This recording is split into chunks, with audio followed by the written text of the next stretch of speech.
40일 특별 새벽 기도의 마지막 주가 되었습니다.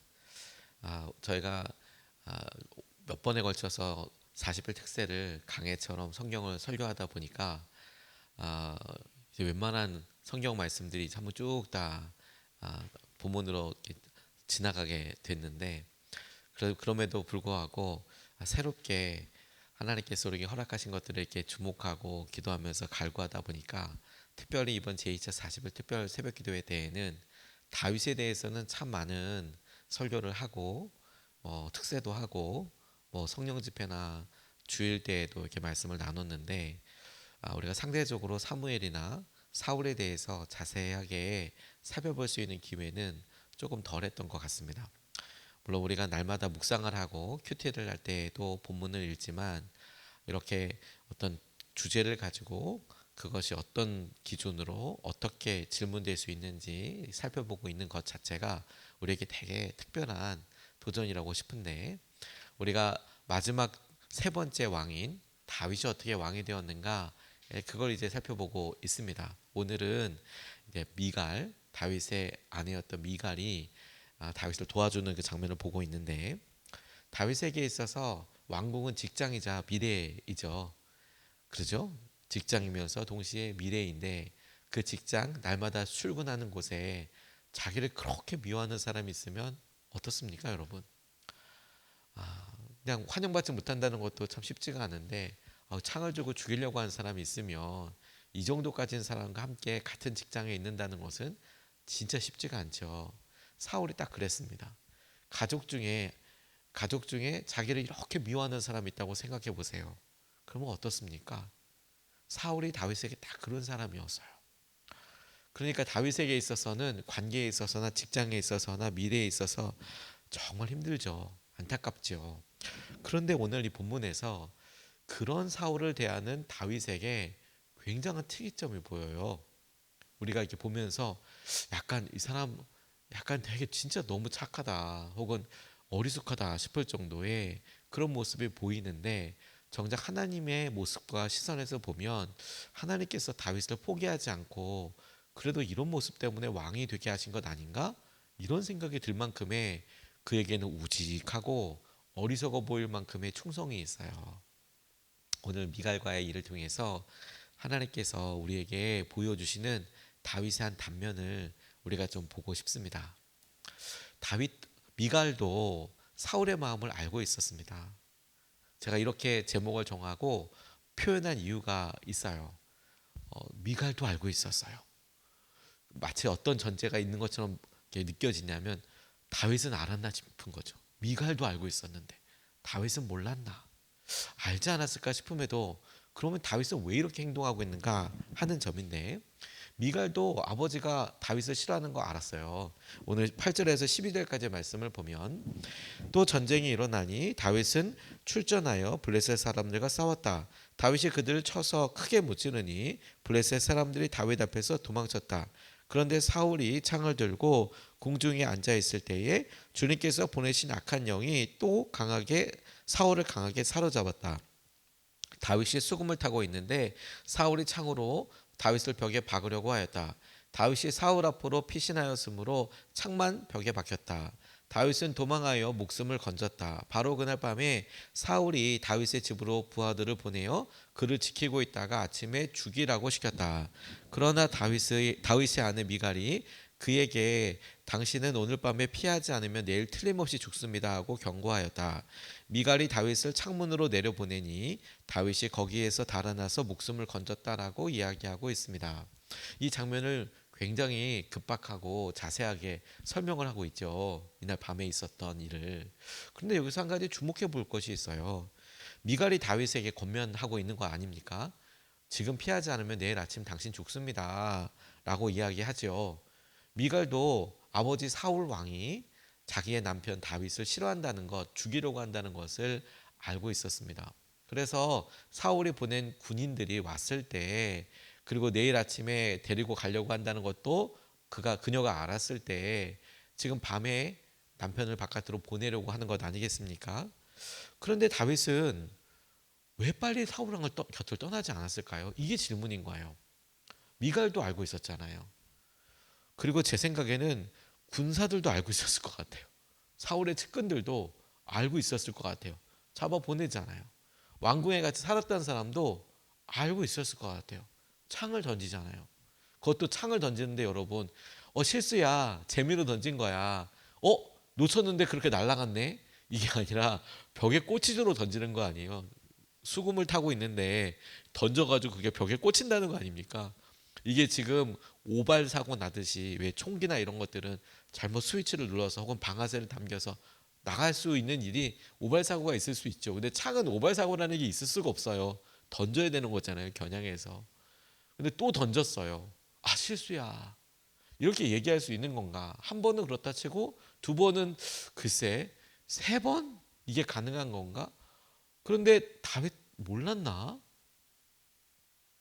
미갈이 지금 죽을 거라고 얘기하는데, 이렇게 이야기하는 것에 정상적이라면 다윗도 분명히 알았을 텐데, 그러면 질문을 하게 되는 거죠. 왜 그런데 사울왕을 떠나지 않고 있는 거지?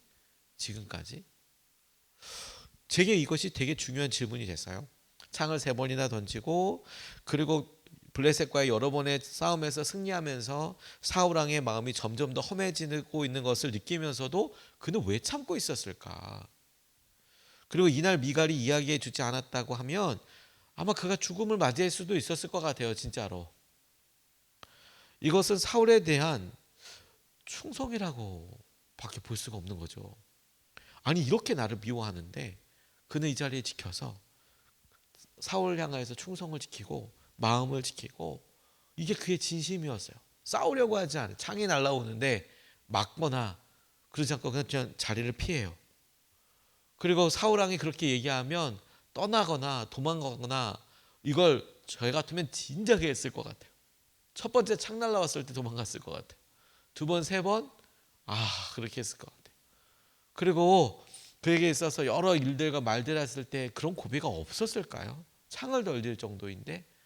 그런데 그가 결국 떠나지 않아요. 물론 이 이후에 이제 급격하게 정말 죽이려고 한다는 것을 한 사람이 아니라 여러 사람을 통해서 이렇게 이야기를 듣게 되었고 나서 그가 광야학교로 들어가게 되지만, 저는 가만히 보면서도 이 정도만 다윗이 참았어도 이건 보통 사람보다 정말 훨씬 더 많이 참은 거겠다, 이런 생각이 들었어요. 저 같으면 진작에 그만뒀을 것 같아요. 진작에 도망갔을 것 같아요. 진작에 뭔가 액션을 취했을 것 같아요.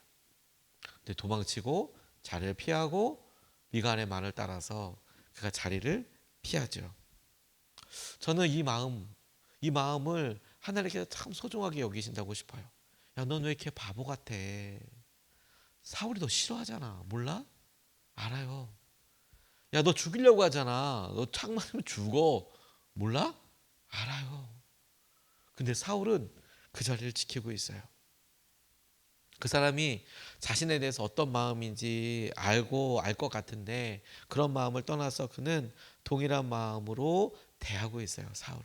한 번 더 사울을 같이 싸워 죽여야 할 적으로 규정하거나, 한 번도 사울에게 다시 그 창 뽑아서 던진다고 생각하지 않고, 왕으로서 그가 끝까지 그를 대하고 끝까지 그가 신하로서 지켜야 될 일들을 지키고 자리매김합니다. 저는 다른 사람들에게 없는 다윗의 특별한 점이 바로 이거라고 싶어요. 잘 부각되지 않는. 앞으로 사울 왕이 쫓아올 때마다 그가 죽이지 않았다, 그가 끝까지 왕으로 되었다라는 모습은 정작 그가 사울 왕에 이렇게 오랫동안 떠나지 않고 있었다라는 점을 보아서 더 우리가 마음 찐하게 느낄 수 있는 것 같아요. 차라리 피해 다니는 과정은 절체절명의 순간이 있긴 하지만 그래도 자주 말은 안 하잖아요. 그런데 사울을 맨날 대면하고 만나, 부딪혀, 보고해, 그리고 창 던져. 그래야 되는 사이는 진짜 쉽지가 않죠. 저는 사울 왕이 참 안타깝더라고요. 이렇게 좋은 사람을 놓치고 심지어 적처럼 대하고 있으니 말입니다. 이렇게 좋은 사람이 그래도 어떻게 편들어 주려고 하고, 그렇게 어떻게 혼내려고 하고, 그렇게 이렇게 하려고 하는데도 이렇게 그래도 편들어 주려고 하고, 이렇게 그래도 그 사람 마음을 헤아려 주려고 하고, 이렇게 그래도 자기에게 던지는 창 뽑아서 다시 던지려고 하지 않는 이런 사람이 주위에 있구나 이런 거, 이런 사람이 이렇게 있구나. 근데 여러분, 이런 비슷한 모습을 우리는 정작 주님께도 봐요. 예수님이 겟세마네 동산에서 잔을 옮겨달라는 기도에 대해서 아버지께서 침묵하시잖아요. 근데 그럼에도 침묵 그 말에 대해 왜 한 말씀 안 하셔? 섭섭해가 아니라 그냥 십자가의 길을, 그 마음을 충성되게 가시잖아요. 저는 그 모습의 어떤 모습과 다윗이 지금, 그래, 내게 이런 일이 있고 나를 죽이려 하고 나를 힘들게 하지만, 그건 실제이지만 주위 사람들도 다 알지만 하나님께서 내게 맡겨주신 게, 하나님의 나를 세워주신 여기서 내가 묵묵히 충성하고 가는 거, 그게 다윗에게 있어서, 미갈도 알고 있는데 다윗이 몰랐을 리 없을 텐데, 그럼에도 그가 이 길을 가고 있다면 이건 그의 신실함과 그의 충성됨과 그가 하나님의 뜻을 믿고 따르는 주님께서 소중하게 여기시는 그런 부분이구나. 우리가 여러분 그렇게 보니 사울왕이 진짜 안타깝고 딱하잖아요. 그런데 우리가 이 모습을 보고 우리가 힘들고 어렵더라도 하나님께서 귀하게 보시고 반드시 그를 선하고 반드시 그를 왕으로 쓰실 때에 하나님께서 보실 수도 있는 이런 다윗의 마음으로 우리가 사울 같은 사람을 섬기고 기회를 줘야 되겠구나, 이렇게 기도하고 싶어요. 두 번째로 오늘 본문 말씀에서 특별한 것은, 오늘 본문을 통해서도 보여지고 이후에 다윗이 왕이 된 다음에 제일 먼저 한 행동이기도 한데, 미갈을 바라보는 다윗의 마음을 우리가 보고 싶어요. 미갈이 변명합니다. 17절 말씀에 사울이 미갈에게 호통을 쳤다. 내가 왜 나를 속이고 원수가 빠져나가서 살아날 수 있게 하겠느냐. 그러자 미갈은 다윗을 빠져나가지 못하게 하였다가는 다윗이 자기를 죽였을 것이라고 사울에게 대답하였다. 이렇게 성경에 남아 있습니다. 변명이라고 이야기하고, 저는 미갈의 이 말이 사실이었을 거라고 생각을 합니다.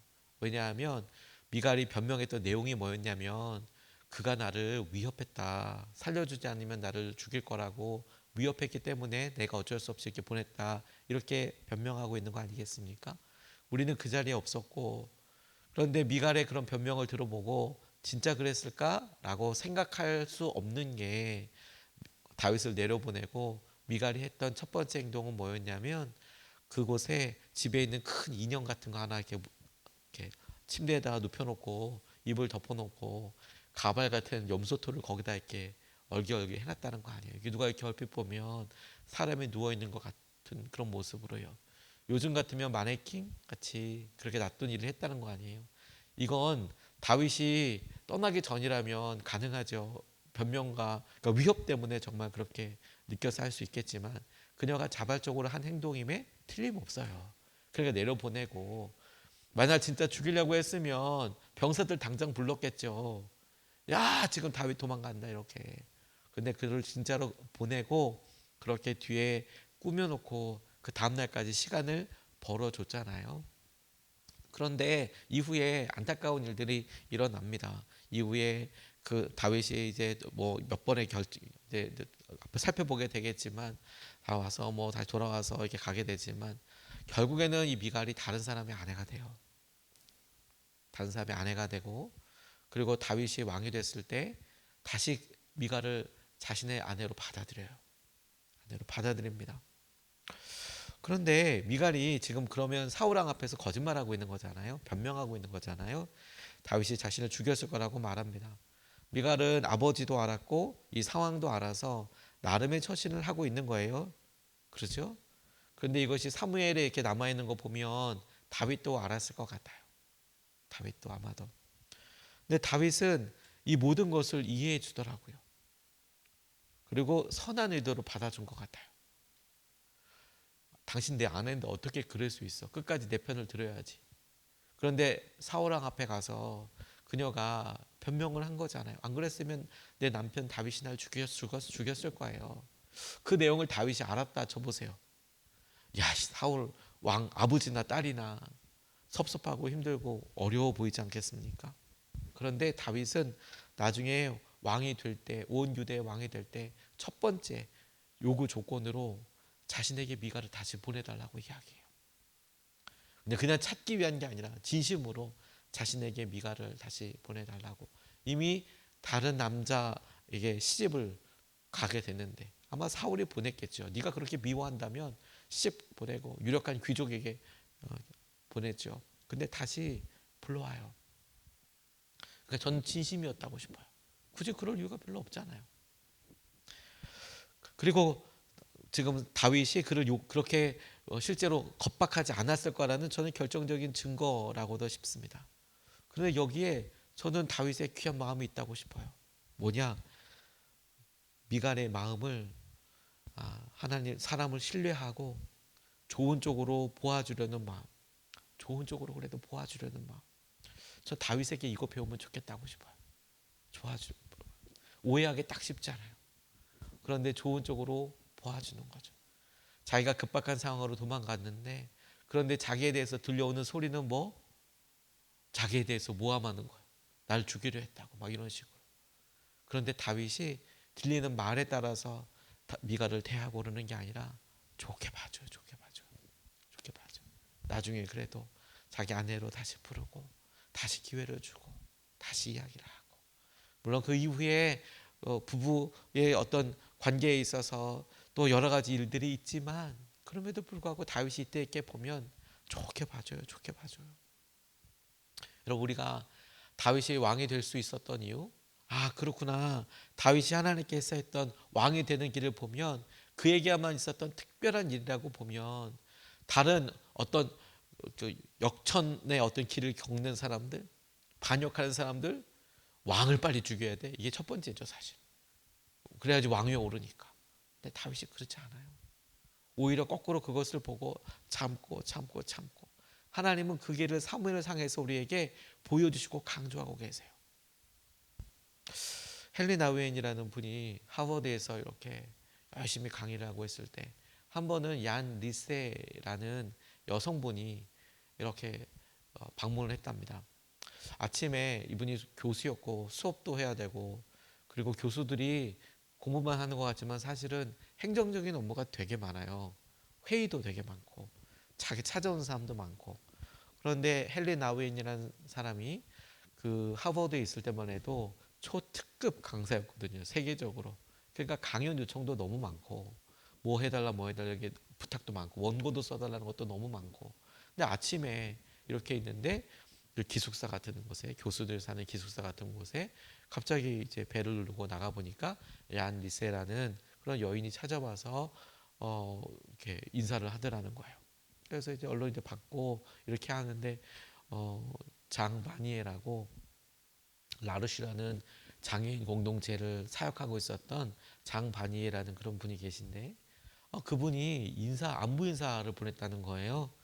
그래서 그러냐고 그래서 이제 그 다음에 기다리고 있는 거죠. 그러냐고 뭔가 다음 말을 해주면 얘기를 하려고 다시 장 바니에라는 분이 안부 인사를 보냈다고. 알았다고. 들어가도 되냐고 잠깐. 자 들어오시라고. 근데 약간 이때 이 헨리 나우엔이 솔직하게 이런 표현을 썼어요. 약간 마음에 부하가 일어나는 거예요. 아침에 출근하고 빨리 바쁜데 빨리 가야 하는데 집 안에까지 들어와가지고 얘기를 하니까. 그래서 이제 그다음 뭐 부탁이 없냐고 안부 인사를 했으니까 그러면 뭐 라르시에 와서 뭐 설교를 해달라든지 강연을 해달라든지 뭐 글을 써달라든지 뭐 기고문을 써달라든지 요거 뭐 해줄 거가 있어야 되죠. 그걸 듣고 있려고 기다리고 있는데 안부 인사를 전했다는 거예요. 그래서 이제 자기가 부탁할 것은 빨리 하라고. 자기가 지금 이제 수업도 있고 교수회도 있고 그다음에 저녁까지 일정이 있어 사람 만나고 그래야 돼서 지금 나가야 하는데 시간이 바쁘다. 이따가 만날 수가 없으니까 지금 얘기해라. 그러니까 아마도 그렇게 서로 신분이 확인되니까 그렇게 얘기를 했겠죠. 그러니까 그얀 리세라는 사람이 편하게 시간 쓰시라고. 자기 여기서 기다리겠다고 하루 종일 기다리겠다고 그러더래요. 그래서 남의 집에 와서 기다리는 것도 참 그렇지만 알았다고 그러면 그리고 이제 알아서 가겠지. 그리고 이제 급하게 수업을 하고 그래서 그날 뭐 일정들 다 채우고 저녁 시간이 돼서 조금 늦게 이렇게 들어갔는데 들어가서 깜짝 놀랐대요. 보니까 저녁에 이게 준비되어 있더래요. 자기를 위해서 저녁이. 그래서 예쁜 식기가 준비되어 있고 막 그렇게 되어 있더라는 거예요. 자기는 그 사람이 거기에 있을지도 몰랐대요. 어느 정도 기다리다가 가겠지 이렇게 생각하고 약간 언짢은 느낌도 있고 그랬는데, 아니 저녁 늦게 가는데 거기 기다리고 있더라는 거예요. 당황스럽기도 하고 황당하기도 하고. 그래서 보니까 음식 재료 이거 어디서 났냐, 그리고 이제 그릇도 보니까 생전 처음 보는 예쁜 그릇들이 있었어. 이거 뭐냐 했더니 다 자기가 갖고 있었던, 냉장고에도 있고 찬장에도 있었던 것들을 꺼내서 이분이 다 이렇게, 이안 리세라는 여성분이 다 이렇게 이제 막 만들어 놓은 거예요.